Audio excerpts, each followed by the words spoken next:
AITA for calling my coworker out after they took credit for my work in front of our entire team.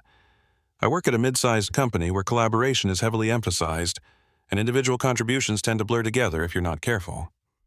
A few months ago, my manager assigned me a project that involved redesigning part of our internal system.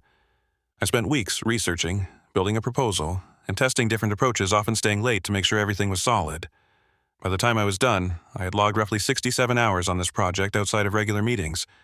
I worked closely with a coworker from another department who was supposed to provide feedback and minor input.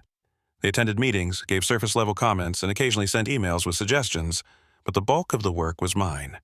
I didn't mind at the time because I assumed the effort would be recognized appropriately.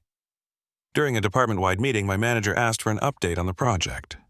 Before I could speak, my coworker jumped in and presented the solution as something we had developed, then went further and implied that they had led the redesign. They walked through my exact framework, used my language, and answered questions directed at them as if the ideas were theirs. I was stunned, and no one corrected the narrative. After the meeting, I confronted them privately.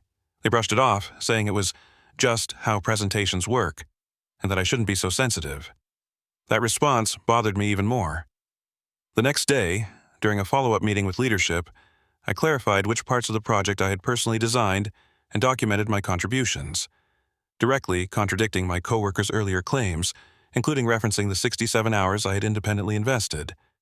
Now, things at work are tense. My coworker says I embarrassed them and made them look bad in front of management.